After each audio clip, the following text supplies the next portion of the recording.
and I'm the Vice President for Programs here at IGE, and I will be your moderator on today's call. Thanks to all of you out there who have joined us, and hope you'll enjoy and really engage in today's discussion. I would like to welcome our speaker for today's call. It is our very own President at Institute for Global Engagement, Dr. Chris Seiple. If you don't know, Chris has, before his current incarnation at IGE, he served in the Marine Corps for 9 years, and then he's been at IGE for 15 years. So he has worked in both the hard power and soft power worlds. And he's going to bring that sensibility to our discussion of today's topic, which is the future of Iraq. Now, before we go into that, I just wanted to give you a basic format of what this conference call will look like. First, we will start off with approximately 20 minutes of remarks, opening remarks from Chris. And then following that, we'll have 40 minutes or so of questions from you, the audience. For the duration of the call, all of your lines will be placed on mute. If there's at any point during the call that you have a question for Chris, go ahead and press 5 star, that's 5 asterisk, on answer, and your number will be placed in the queue. Also, this call is being recorded, and the audio recording itself will be made available on the IGE website 24 hours after the call. So for those of you that can't make it, or if you have any colleagues that would be interested in the topic that we discussed today, that'll just be available on our website for them. Okay, so without further ado, I would just like to turn the floor over to Chris, and just please take it away. Okay. Thanks so much, James. What a time for a call. As we speak, the U.S. is helping Saudi and its alliance to bomb Iranian allies in Yemen.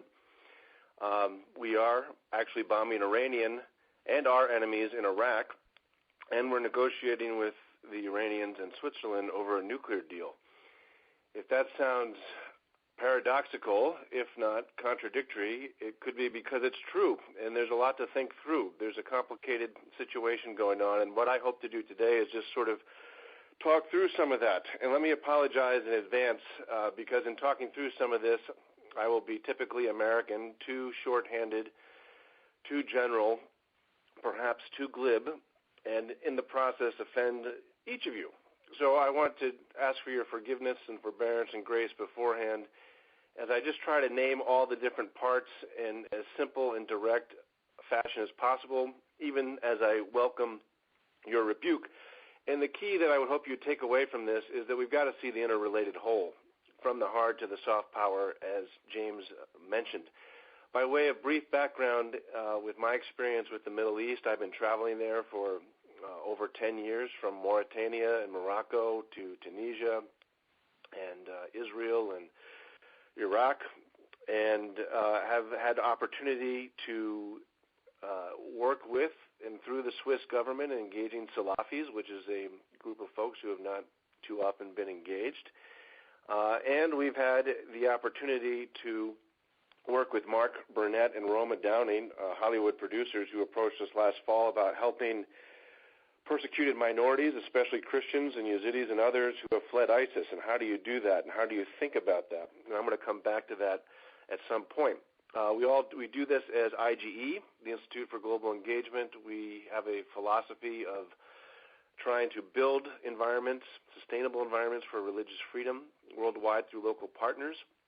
We're different than your typical human rights organization, not better or worse than, but different in that we try to harness self-interest. We think if religion's part of the problem, maybe it can be a part of the solution, and that the best of faith can defeat the worst of religion. That is, the best of our respective holy scriptures, the golden rule in a nutshell, can be used to defeat the worst of religion when it becomes an ideology that validates violence.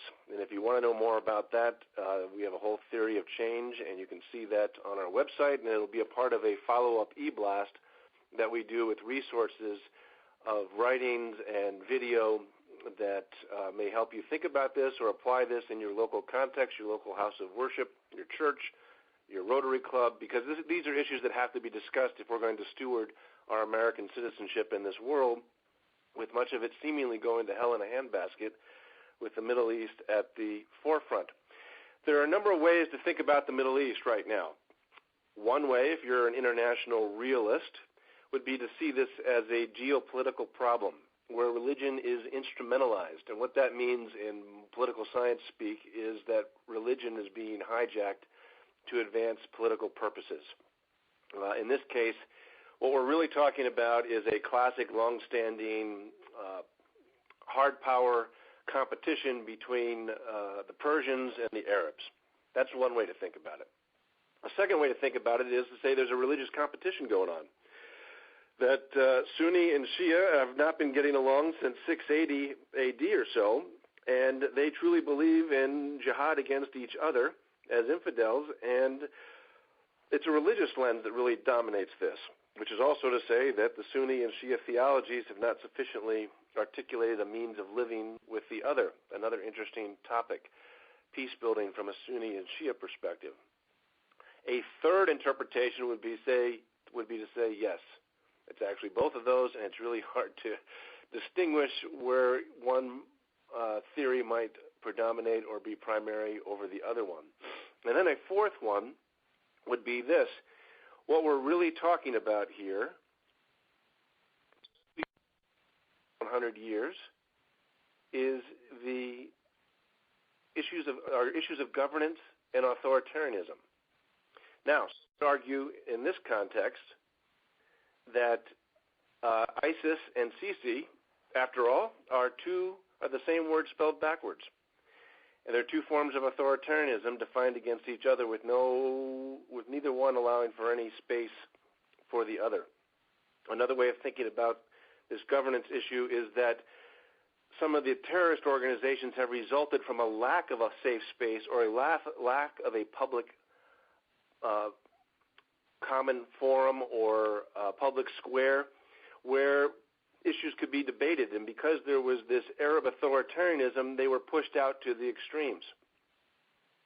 You could also argue that ISIS results from the fact that there is no governance in many geographic spaces, especially Iraq and Syria. So there's many lenses to think about this, and anybody who says they have a simple answer, you should probably disengage from right away, because this is not simple. It is complicated, requires patience, and it requires humility. In other words, what I'm saying is this. Those of us in the civilized world, we're facing a global phenomenon that is taking root in the Middle East, dealing especially with issues of extremism and violent extremism, and therefore we have to think about this in a particular way. And the big picture way would be to say this. There's no clash of civilizations. There's only those who are for and against civilization. But there are violent extremists who are manipulating their religion to validate violence against innocent people from the ungoverned spaces of Nigeria through North Africa, through the Middle East, up into Central Asia and Xinjiang. And so what we really need is a global strategy, a multi-regional strategy that varies locally, providing a positive vision for each region, working with the regional leaders, government and grassroots leaders there, including and especially the Middle East, because that's where this is generating from. So that's the big picture. What I'd like to do is briefly talk about in these next 15 minutes or so historical context, the current geopolitical context, the humanitarian situation, and then what can be done. Again, I'm going to be American here and be very simple, but we've got to cover all the bases. Historical context. It's my opinion that we are essentially still closing out World War I. That war is not over. From genocide to governance. April 24th, for example, Armenians and the rest of the world mark that as the traditional beginning of the genocide against Armenians and Christians. That is not how many of the Turks, or at least Turkish officials, think about it, and they're going to use the same date to mark the anniversary of Gallipoli, the Churchill-inspired amphibious assault on the southern side of Turkey. Do you have to remember before you can reconcile? How do you think about this stuff? If you're a Christian, as an example here, you're a religious minority, you're looking at 100 years of nobody doing anything for you. 100 years. And there's a lot of massacres in between 1915, 1918, and the massacres that have taken place at the hands of ISIS. How do you think about this from the perspective of genocide and the capacity to live with our deepest differences? Governance is also a key issue, obviously, and you'll hear this again and again from me, but if you want to be a little bit glib and simplified, over the last 100 years, what we're talking about is the failure of Arab governance. Whether it was sacred, look at the Saudi example, whether it's secular, pick your dictator, maybe Mubarak, look at the socialist example, Nasser, or maybe Ba'athist's combination of those last two. These three models of governance, sacred, secular, socialist, have all failed. They don't work. And so what you also have taking place is a deep-rooted sense of humiliation, and especially in light of the context of the power and glory of the golden age of Arab culture from many, many years ago. How do Arabs come back into their own? How do they create jobs and justice and dignity for individuals through the best of their faith and the best of their minds and the best of economies and compete on a global stage? There's a deep-rooted humiliation there that they have blamed others for, and which others have been at fault for sure. But there's also the need to look in the mirror and to move beyond, in some circles, a culture of victimology and to step up. I was at Davos earlier this year, and a friend of mine, Arab, said to the audience, we have got to stop blaming the Israelis. We've got to stop blaming the terrorist. We've got to stop blaming the colonialist. We've got to start taking responsibility for ourselves. And I think that's a very important point without suggesting victimology for the entire Arab people or Arab nations, etc. But there's an element there where you have to look in the mirror and take responsibility. Now, the geopolitical situation. This is as complex as it gets anywhere. Let's start with us, and here I'll probably begin to offend some of you. On the one hand, we had President Bush, who alienated much of the world, and especially the Middle East, by deciding.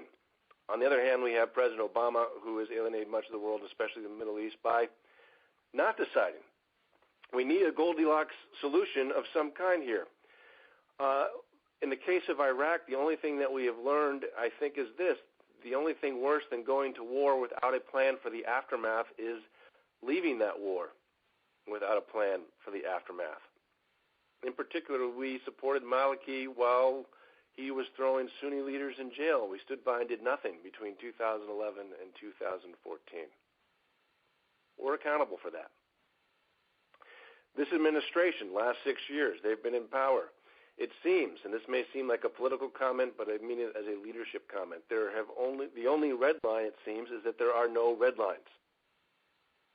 And if nobody's quite sure where you stand, then a lot of things become possible because people are willing to poke and provoke and prod because they're not quite sure when or how you're going to act. Maybe there's a case for strategic ambiguity. Maybe there's a case for being very clear about where the 800-pound gorilla is, and that what our position is affects what people do or don't do based on what we do or don't do, as opposed to being quite fuzzy. I've heard that again and again from multiple perspectives in the region. Our engagement of Iran, there's clearly a strategic logic to engage Iran. It makes sense. We have been allied with Saudi Arabia in the Gulf de facto, de jure, for a long time, especially because of our oil addiction. But the way that we're trying to engage Iran and how we're doing it, and in particular what, begs a lot of questions. Some might suggest that we are worshiping at the altar of a nuclear deal only in Switzerland, and ignoring the obvious linkages between Iran and their client states and actors in Iraq and in Syria and in Lebanon. Iran still sponsors terrorism, but we've taken them off the terrorism list. Are we approaching a deal at any cost? There is certainly some logic to make that case. The worst part, of course, is that we're approaching a presidential election. And what that means is things are going to get more simplified and more polarized, which affects what I'm going to recommend at the end of the call in terms of what we can do. But it's going to be hard to have a conversation about our role in the world because our lines are going to get drawn domestically, and people are going to say silly things for domestic audiences from both parties with no account for the nuance required overseas. Moving on to Iran. They are great people. Their young folks are fantastic, and if I could stereotype them, they are generally friendly to global and universal and American, if you will, values.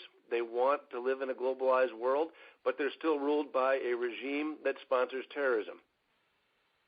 And that regime is very intentionally, if you haven't seen the papers, sending their people and their most senior leaders into Iraq. General Suleiman is actively being photographed outside Tikrit, although he allegedly has been pulled back with some of the Shia militias in order for us to demonstrate how we're needed in the bombing of Tikrit at the moment.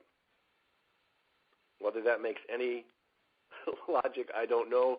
Cell phones still exist. He can still influence, and the Shia militias are 20,000 to the Sunni tribes, which are at most 3,000. We need to think about this, but the regime is obviously trying to extend its influence across the region, Yemen as well. Saudi, Egypt, the Gulf, they take the rise of Iran very seriously, so much that they're beginning to patch over the disagreements between and among themselves.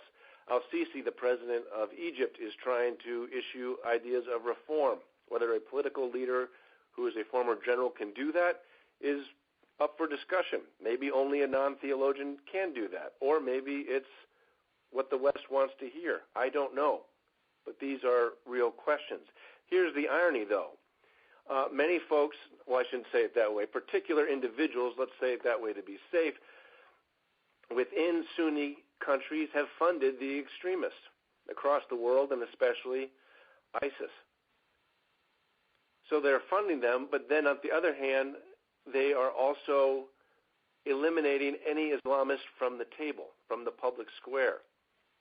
There is a case to be made that nonviolent Islamists and nonviolent Salafis are exactly the way to, or another arrow in the quiver, to engage and fight against violent extremists, violent Salafis, violent Wahhabis. That's a conversation that needs to be had. This is why I have worked with the Swiss government to engage nonviolent Salafis over the last 3 or 4 years. If you're interested in that, by the way, we did a phone call for the Council on Foreign Relations a year or two ago, me and the Swiss government representative, Jean-Nicolas Bitter, and that's on their website as a resource. But you have to include those folks at the table if you're going to do it, and you got to stop funding them, on the other hand, who are going to commit terrorism.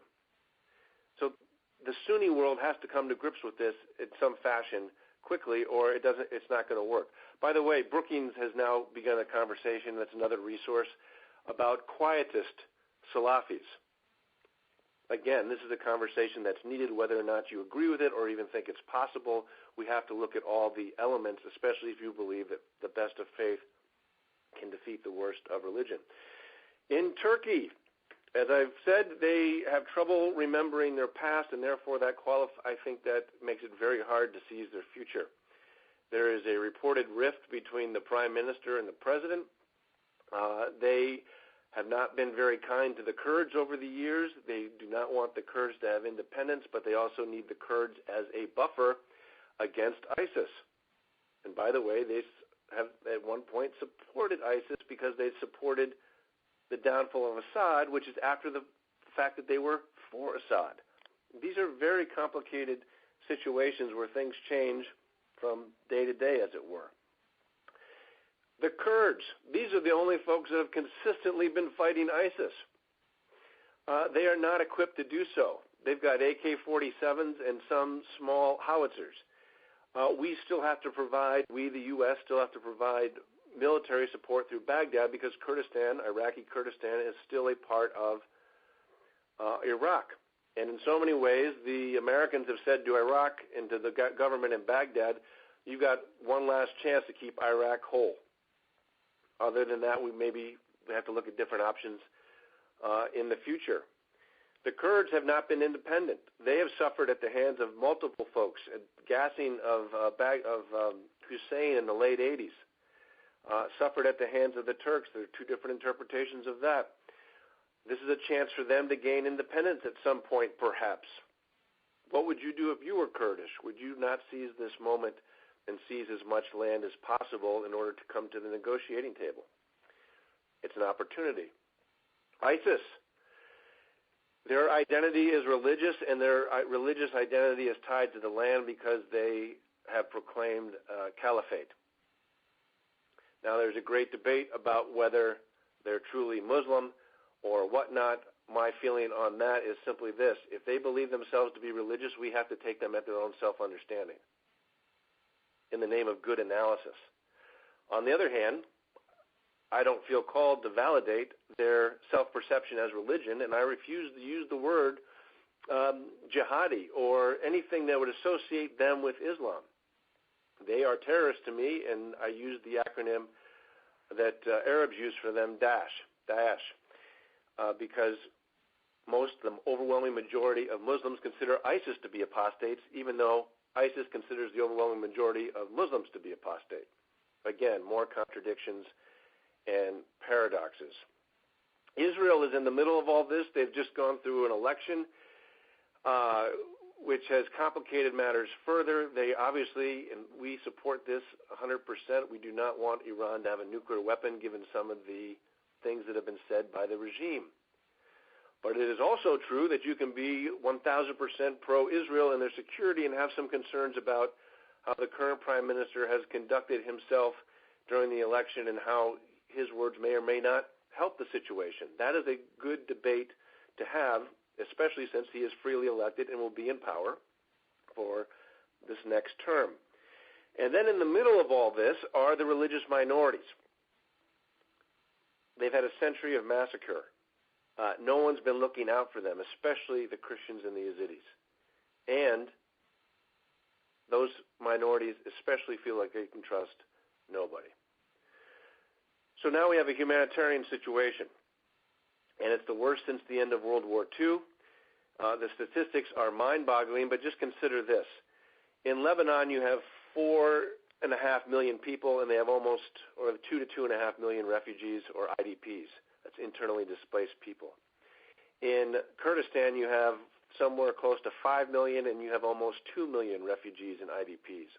In Jordan, you have a population of maybe 10 million, and you have, especially if you count the Palestinian refugees, like maybe 6 or 7 million refugees, IDPs. Could you imagine if half of our population, 150 million people, another 150 million people were suddenly living in our country, especially in the East Coast and the densely populated areas? It's mind-boggling. It's absolutely mind-boggling. And in these camps, because there's no education and because there's no access to, not much access beyond the very bare minimum basics, and sometimes not that, they are breeding grounds. And there's multiple cells from Al-Qaeda, from ISIS, especially in Jordan. This is real. It's happening. It is now.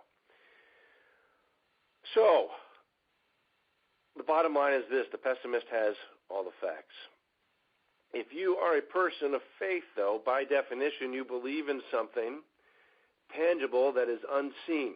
You believe in a better future, and I want to share with you the thing that drives me in being engaged in the Cradle Fund, which I will describe before saying what we can do together. In Mosul, which is ancient Nineveh, from the book of Jonah, 8th century BC, there is the tomb of Jonah.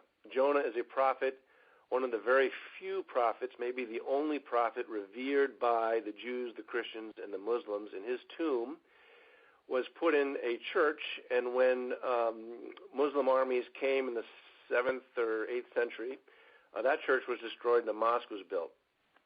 And when ISIS came to town, because of their particular theology, they destroyed the mosque and destroyed the tomb. And in doing so, revealed the original church underneath the mosque. My hope is that Christian, Muslims, and Jews can rebuild the tomb of Jonah together one day, and that Christians especially will have the opportunity to worship in that church again alongside a newly rebuilt mosque where Muslims can worship again. That has to be the kind of galvanizing hope that we have for the future. It is a hope that is also shared by the senior advisor to the governor of Mosul, with whom I met last month in Al-Qosh. He is the only person that I've talked to so far in Iraq that is looking forward to and thinking about issues of reconciliation. But they are very hard to think about when there's so much hate and so much reason to distrust. But we have to actively have a plan of hope. Otherwise, people who live there have no hope, and they feel forgotten and forlorn. So what we've done at the Cradle Fund, before I wrap up, is we've created a strategy of rescue, restore, return. Rescue is let's get people through this winter. It's been a very mild winter by historical comparison. I give divine intervention credit for that. And the folks are now beginning to emerge, and they've survived, and now we need to think about what it means to restore and return them. By restore, we have to continue rescue efforts, obviously, to make sure people have means to live and food and shelter and those kinds of things. But by restore, I mean, can we begin to think about issues of education and gender-based violence and sexual trauma and rule of law and governance? How do we begin to think about those things? And return, we want to return folks back to the places that they fled from, because everybody agrees that religious minorities help provide more stability in a place that, in a region that has been racked by instability for these 100 years. Through 6 or so partners, we've been able to directly affect 80,000 people in 4 countries. Through the International Orthodox Christian Charities, through Preemptive Love, through the Dominican Sisters in Erbil, themselves IDPs from Karakosh, having fled ISIS on August 7th, through Bishop Moshe, Syriac Catholic, and others. We have been able to have a direct impact on over 80,000 individuals that otherwise would not have been impacted, working through a suffering church that seeks to serve all those who have suffered, all those who are made in the image of God. In conclusion, what can you do? What can we do together? One, I think you got to pray with intentionality. It's probably the most practical thing that you can do. Hopefully you've taken something from what I've said so far to have a little bit more specificity, to pray with intentionality, whatever your tradition, and pray for peace and the people who are suffering there. It will not last forever. A time for peace will come. Who is prepared to take advantage of that opportunity? Second, we have to support a vision for the region. What might that vision include? Well, I think it's got to include an Arab-led coalition against ISIS with the Americans and others in support. It's got to include an Arab-led Marshall Plan with the Americans and others in support. And maybe out of that military alliance and an economic alliance, there could be a new regional security structure that includes Saudi Arabia and Iran and Egypt. That may sound delusional at the moment, but we have to have a regularized security infrastructure where people are talking to each other on a regular basis.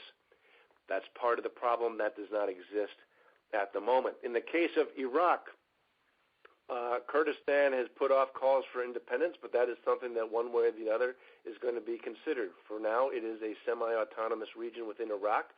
We have to look at the same thing for the Nineveh Plain and for Al-Anbar, for the Sunnis who have been massacred in the last 3 years by Shia militia. And remember, they have done the same thing to the Shia at one point or another, especially under the Hussein regime.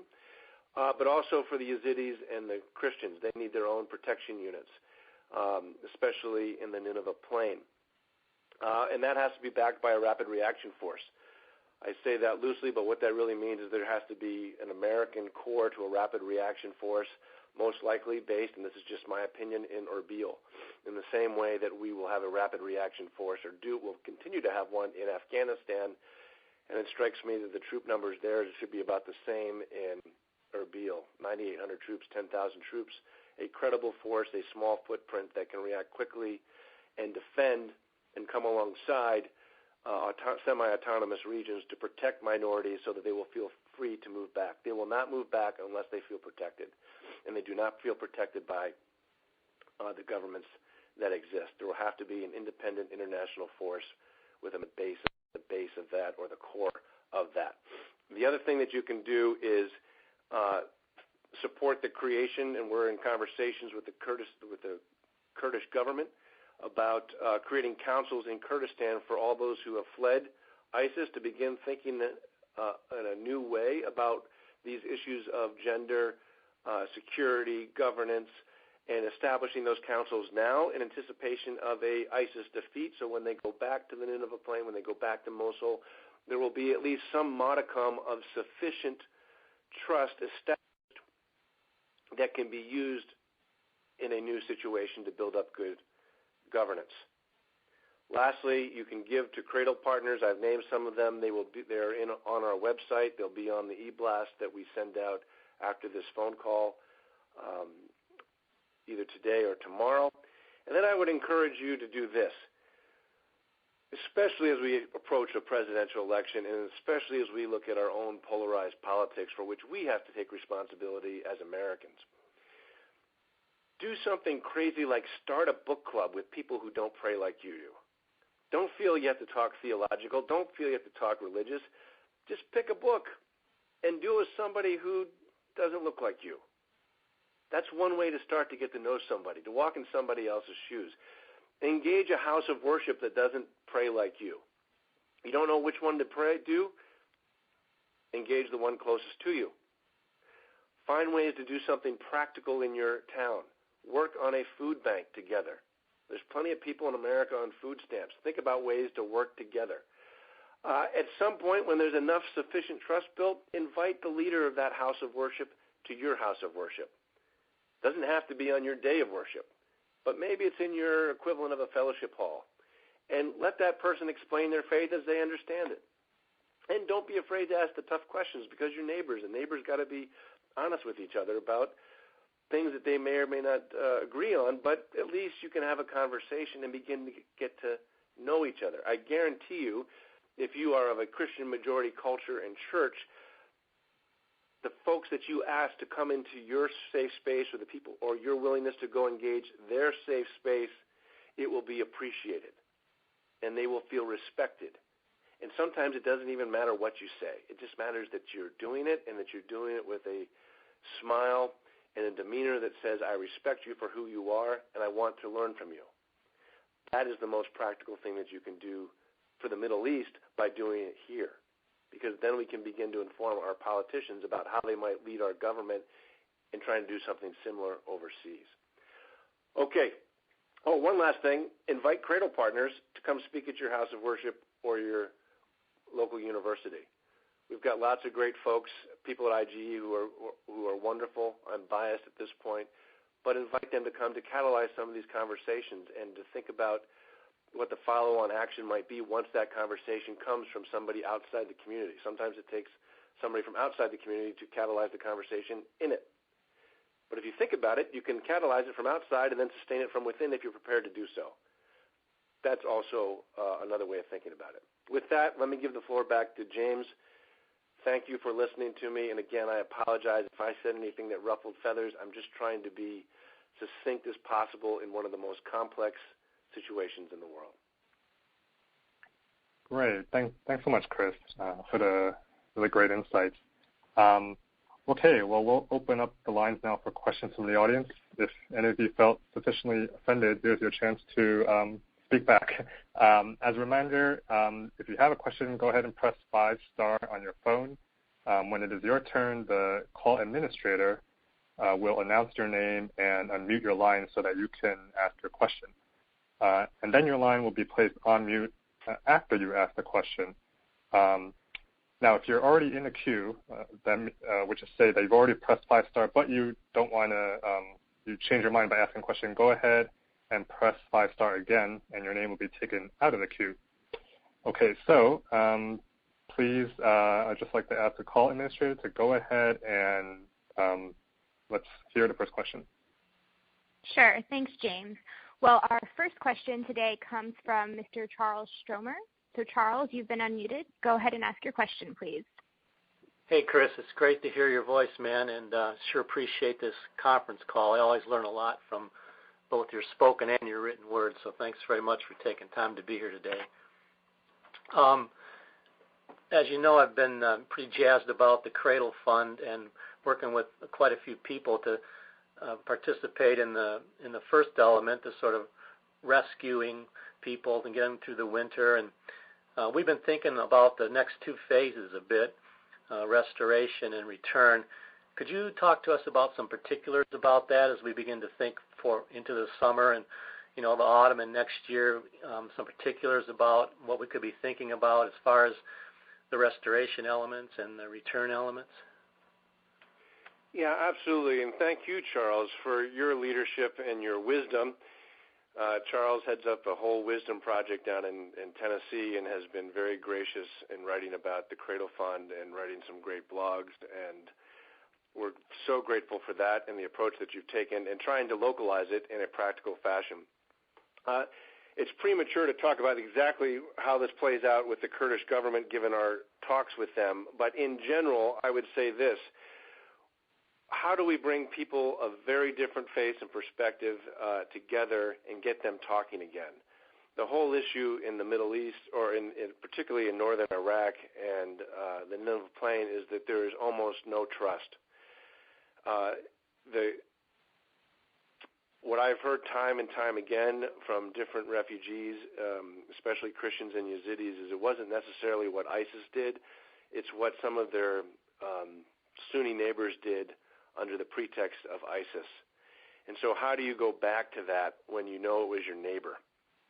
I mean, it's the same phenomenon, tragic, as we saw in Rwanda. People have lived together for centuries and for decades as actual neighbors, and then all of a sudden the situation changes and somebody you've had dinner with is now killing your children or terrible things like that. So there has to be a mechanism to get people in the same space. And what we want to do is get different faith groups and different government officials who have also fled the Nineveh Plain in that same space in Kurdistan, taking advantage of the pre-existing culture of coexistence. And in doing so, deepen that culture of coexistence, but then prep a way to go back. On the return phase, and I'll come back to local America in a second, on the return phase, there's three ways to think about return. One is to get folks back to the homes from which they fled. And to do that, there has to be military protection. That also plays into our domestic situation, and I'll come back to that. Second is everybody I talk to wants to keep as many minorities, and I hate that word, but I'm using it as shorthand, in the region as possible. The Jordanian example is spectacular, taking in Christians, for example, treating them as equal citizens, and waiting until the time can come that they can return. So they're staying in the neighborhood. And then the third thing is there has to be opportunity for immigration. Nobody wants that, but who are we to tell people not to immigrate when they've suffered unspeakable things and they have an opportunity for their family to go to Europe or to America? We can never get in the way of that if the opportunity is there. So there's three levels of return. What does that mean for us here in America? One, I would say, if there are ways to mirror some of this, the council's idea, the C2 councils, Cultures of Coexistence councils, involving diasporan communities in our own communities. This will vary, of course, according to the actual population and availability, but what if we could have Shia and Sunni, Turkmen, Christian, Yazidi, begin to get together in our own communities, maybe at a local university, which tends to be more non-threatening, or maybe at a house of worship, or rotating among different houses of worship. What if they could begin to talk about things and talk about the situation? What if that became a model? That's a possibility. The second thing is that model, as people got to know each other, that could also create political will, and goodwill and political will. At some point, our communities across faiths, all faiths and none, we've got to get our act together to give our politicians permission to be leaders and do the right thing in the Middle East and lay out a particular plan, or lay out, I should say, principles. You also always want to give leaders wide latitude to lead according to the situation and trusting our people on the ground and their relationships with leaders on the ground from other countries. But we need to put pressure on and say these things have to take place. We need religious minorities to be protected. So a particular principle would be support a special envoy for religious minorities. It's been passed by both houses of Congress and the President signed it, but that position is unfilled at the moment. Provide greater staff to the International Religious Freedom Office at the State Department or the Office of Religion and Global Affairs. All these things are related. Those are practical things that can be done.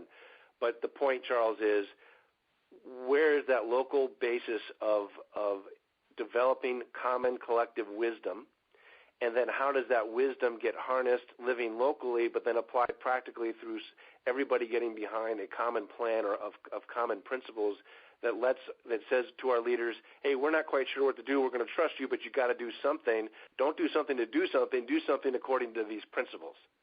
And that's where I think it needs to go forward. But it's going to take some time, and it's going to take a lot of conversations like these, and especially at the local level to call your local congressman or woman or senator.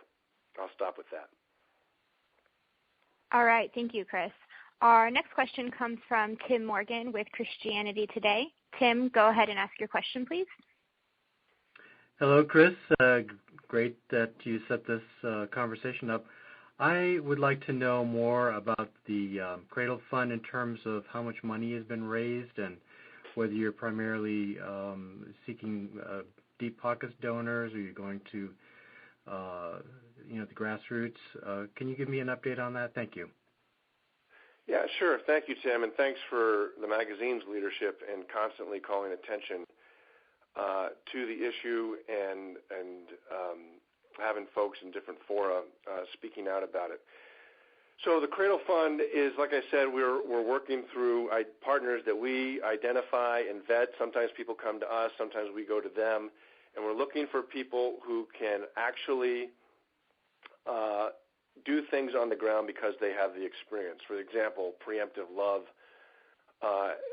Jeremy Courtney and his friends have created this NGO. Have lived in Kirkuk for, I think, almost 8 years now, did heart transplants. Then the crisis came, taking kids out of Iraq to get heart transplants, and now are doing relief and development in the places where nobody is going. The UN can't get there, Americans can't get there, but because of their relationships, they're doing good things. The same is also true for the churches of the Eastern churches, Syriac, Chaldean, Assyrian, however you want to characterize them. They're there serving those folks. So that's who we're trying to work through. And what we're trying to do with them is reach as many people as possible. We're at 80,000. We'll see how far that goes. But it could be that we break 100,000 during the rescue phase. And so we also want to begin to think about return. And not that we're better or worse than anybody else in this approach. There's a lot of good organizations doing great things. But some of the characteristics that set the Cradle Fund apart are as follows. One, it's trying to take a regional approach in working with partners in Syria, Lebanon, and Iraq and Jordan. Two, we're very careful to act in a manner that is consistent with IGE'S founding principles, what we call 3NP, nonprofit, nonpartisan, non-proselytizing. Now, that's a tricky word. Proselytization is guaranteed in all the covenants, et cetera, international covenants. But by that I mean proselytization is taking on a negative connotation of a quid pro quo. I give you a bowl of soup. You have to become what I believe. And the proselytization issue exists at two levels. And that's why it's so important to be 3NP in the Cradle approach. The two levels are this. One is in Muslim circles, there are lots of folks who feel that Christians are coming and trying to convert people away from their culture and their faith. Now, I believe they have a right, everybody's right to do that, but it's how you do that. Can you share it out of relationship as opposed to the kind of quid pro quo that's associated with proselytism? But here's the other tension. The other tension is between the Eastern churches and to be general, the Eastern non-Protestant churches and the Western Protestant churches. And there's great concern that the Protestants will come and try to steal sheep, convert people from the Syriac, Chaldean, etc. churches into the Protestant churches because the Protestant churches have more money. And that's something we really want to steer clear of. We see this as an opportunity through the Cradle Fund to build up unity in the body of Christ and to maybe repair some of these tensions and the hurt and say that the body of Christ can work together across East and West, and we're not going to proselytize. We just want to work on these issues together with you, following your model as embedded in society, serving all those made in the image of God. And that's a very powerful testimony to do that, and in so doing, enable the church to be the church in the Middle East. And here's the third piece about that, is that some would say the Cradle Fund should not work on behalf of all faiths or none. You should only worry about the Christians. Well, that's also a difficult issue because the Muslims have suffered the most at the hands of ISIS.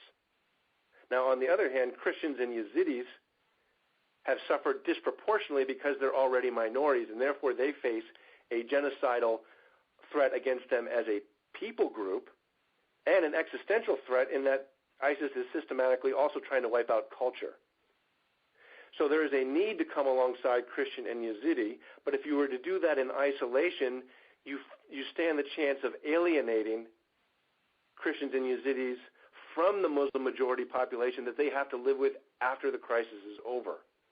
So it's not only in our self-interest to serve all faiths and none so that people can be integrated and not separate people out, it's also the right thing to do and theologically sound if you believe as a Christian in a kingdom theology that says we have to serve and love all neighbors because they each bear the image of God.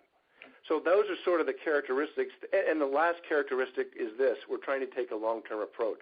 So all the near-term efforts that we're making, we're trying to make them with partners who are also thinking long-term, and that through the relationships established during the rescue phase of providing relief, those relationships lend themselves to creating opportunities for the restore and the return phase. Because nobody's going to return unless there's some trust. There's more opportunity for trust if you've had a chance to talk about it with other people not of your own faith group or ethnic group in safe spaces or these councils that we're proposing. People aren't going to come to those councils unless they trust somebody who provided for them in their time of need, irrespective of their creed or ethnic group, their faith or their ethnic group. So these are some of the things that separate us out. What's more important than, say, money raised is that a common narrative take place, back to Charles' question, is that we create a common narrative of thinking long-term, rescue, restore, return, and that people feel that they can find their story in the best of their faith tradition in this approach, which is clearly Christian, but also clearly working for non-Christians because we believe everybody has the inherent dignity because they have the image of God made in his likeness. I'll stop there. All right. Thank you, Chris. Next question comes from Chaplain Mark Tidd. Go ahead, please. Hi, Chris. It's great to be a part of this. Thanks for the opportunity. I wanted to go back to your comment about the importance of, for example, an Arab-led coalition against ISIS being an important part of a way ahead in the region, supported by others, including the U.S. And I'm wondering whether you see a greater will for that in the region, given today's reports about the Saudi-led operations, I think in partnership with Egypt and others, their operations and airstrikes against the Houthi rebels in Yemen. Or is there a sense that this might be a one-off operation, or will the operations in Yemen exhaust the will for operations in other areas? And of course, that doesn't even touch some of the issues about the real complexity, as you talked about, in terms of Sunnis funding people who are extremists who then become even more extreme, and then they have to battle them as well. So just wonder what your thoughts are on that. Yeah, great question, Mark. And for those who don't know, Mark long served our country as a chaplain in the Navy and is the former chief of chaplains for the Navy, providing chaplains to the Navy and the Marine Corps. So we're grateful for your service, Mark. Let me give you two ends of the spectrum there. One is, if I'm an optimist, I see this as an opportunity for Sunni majority countries to get their military act together and lead, and out of this effort be able to be more relevant in other situations. And if I remember right from news reports earlier today, the Arab League is thinking about a standing rapid reaction force. And so there's good news in that. Now, there's also the opposite side of the spectrum would be this. The UN, for example, in Libya is calling on Egypt, Qatar, UAE to stop funding and being involved military in Libya to give the peace talks a chance. And in the peace talks, you're probably talking to people that this gets back to my point about nonviolent Salafis or nonviolent Islamists who could be a part of the solution, and if they're not included at the table, you almost virtually guarantee that they'll look for other means and eventually take up arms and be a part of the problem. So we really have no idea how this is going to go, is the bottom line. And here it's very wise on the part of the president to say, look, we're going to keep our distance from this, but there has to also be a means by which we exercise influence and have an impact in particular situations. And so here's I put on my former Marine infantry officer hat and be on the negative side again. So let's say the ground offensive apparently just started, and General Austin's testifying before Congress earlier today, a couple hours ago, and he said he wasn't notified of the assault. And there's 150,000 troops, according to Saudi press, on the border, and they're going to go in. Okay, what if Yemen turns out to be a lot like Afghanistan, and the coalition is a lot less prepared than NATO forces in Afghanistan? Now you have the potential for a failure that could have a ripple effect and forever prohibit the kind of rapid reaction force that we need so that American troops don't have to go at some point. And here's the other thing, being super cynical. If I'm Iran and I have a self-interest in having interior lines or supply lines from Iran to Tikrit to Assad to Hezbollah, it's really in my interest to have a lot of Saudi troops and their focus way away in the south and not towards the north where they could affect me. That's another way of thinking about it. I hate to sound so cynical, but that's also a possibility. So there is a range of possibilities. The bottom line is we're probably going to muddle through, but I do think that the U.S., if it were to help provide a vision, it doesn't have to be our vision, it's not our region, but people still look to us, if only by default. There's a way that we can convene and perhaps catalyze a new vision, a new summit, a new security infrastructure, then maybe some of this can be talked about in a peaceable fashion without it being decided by default in a tactical piecemeal situation where each bit of good news or bad news contributes to a new reality, as opposed to some strategic intentionality by leaders from all the relevant countries talking together on a regular basis. Hopefully that provides some clarity to seeing through the glass darkly. Great. Thanks for all this strategic insight, Chris. Looks like we have about time for one more call or question on the call, and so that question is going to come from Corey. Corey Bender, you've been unmuted, so go ahead and ask your question, please.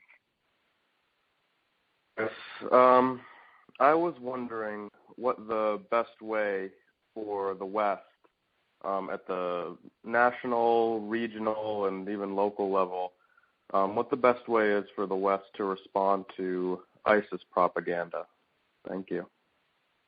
Yeah, great question, Corey. I think there's two ways to think about this. One is we've got to be in active cooperation with NATO. For some reason, our president and the NATO Secretary General have been unable to meet these last 3 days, which I find unfathomable. But we need to be talking with NATO, and Turkey is a part of NATO, remember, about the best way to engage this. There's a new shop in the State Department run by our former OIC Special Representative Rashad Hussain, and he's heading up a way to do the propaganda is the wrong word, but social media, etc. The problem with this is that I'm going to be general and glib again, but we in the West tend to make counter-arguments as opposed to counter-narratives. And we try to make logical presentations of facts, and nobody cares about that because they want to hear what's the storyline. They have a storyline over there. That's part of the power of al-Qaeda and ISIS is they manipulate real or perceived injustices at the local level and provide an explanatory framework and narrative to say why their life is terrible and here's how you can make it better. We've got to be able to do the same from our side. So how do you do that? And I think here, and this hasn't come up yet, but it's probably a great way to end the call, is to remember and tell the story of the tremendous human suffering that is taking place, and to remember the faces and places of this. I was in Iraq in December at the Assyrian Youth Center in Erbil and went upstairs to their second floor all-purpose room, as it were. There were 6 families living there, and one of them was a 95-year-old woman named Sarah, and she's just laying on the ground. And all she can say to me is, I want to go home. I want to go home. There are people I met up in north of Dahuk who snuck back into no man's land between the Kurdish Peshmerga and ISIS to put the cross back up on their house of worship because they take their faith so seriously. And like Jeremiah buying a piece of property before the exile, said, hey, we're coming back. We believe in this. We believe in this land. We have lived here for millennia. This is our land. We are not visitors. We are not minorities. This is our land. We need to be able to tell these stories.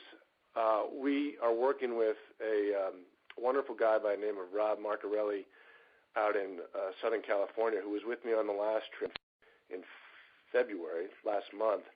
And Rob's putting together a film that's going to tell some of these stories because we've interviewed them, Christian, Muslim, Yazidi, and say, here's the face of suffering. This is our common humanity. And we all know, according to the golden rule found in each of our holy scriptures, that we are called to do unto others as we would want them to do unto us. It's the right thing to do, and it's in our self-interest. We're all minorities someplace, but the only way to come to grips with that sometimes is not to hear the geopolitical mumbo-jumbo that I've articulated perhaps in the last hour. It's to see the faces and places of suffering.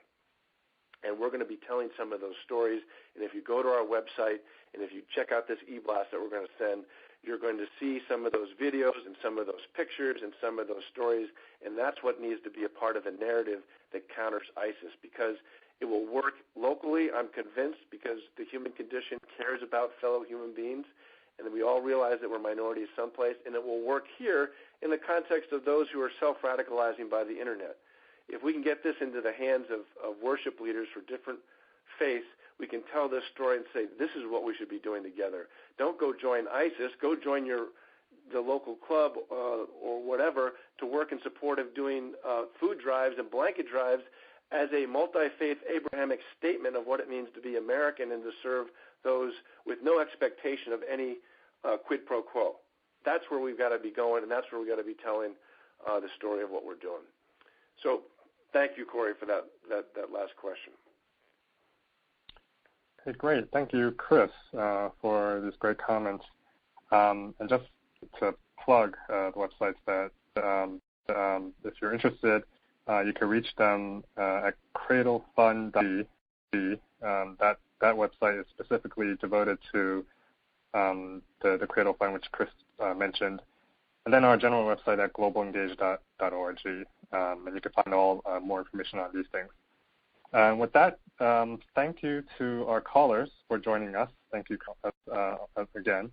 Thank you, Lindsay, for your help too.